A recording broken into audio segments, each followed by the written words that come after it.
Ang ikatlong sulat ni Juan. Mula sa isang pinuno ng iglesia, para kay Gayo na lubos kong minamahal.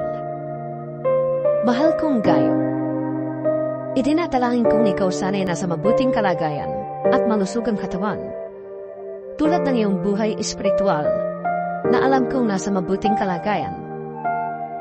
Tuwang-tuwa ako nang dumating ang ilang kapatid at ibalitang ikaw ay tapat sa katotohanan at talagang namumuhay ayon dito. Wala nang higit na makapagpapaligaya sa akin kaysa marinig ang balitang namumuhay ayon sa katotohanan ang aking maanak.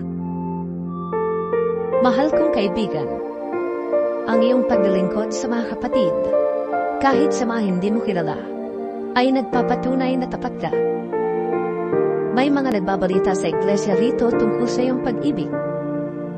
Sana'y tulungan mo sila sa kanilang paglalakbay, gaya ng nararapat gawin sa mga lingkod ng Diyos, sapagkat naglalakbay sila sa ngalan ni Kristo at hindi tumatanggap ng anumang tulong sa mga di kumikilala sa Diyos.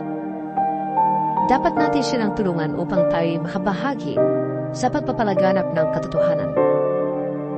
Sumulat na ako sa iglesia, ngunit ayaw akong pansinin ni Diotrephes. Ang hangad siya ang kilalaning namumuna sa inyo, kaya't pagpunta ko dyan, uungkatin ko ang lahat ng ginawa niya, ang mga kasinungalingang sinabi niya laban sa amin. At hindi pa siya nasiyahan doon. Ayaw niyang tanggapin ng mga kapatid na dumarating, at hinahatlaan pa niya at itinitiwalag sa iglesia ang mga ibig tumanggap sa mga iyon. Minamahal, huwag mong tularan ang masamang halimbawa, kundi ang mabuti. Ang gumagawa ng mabuti ay anak ng Diyos.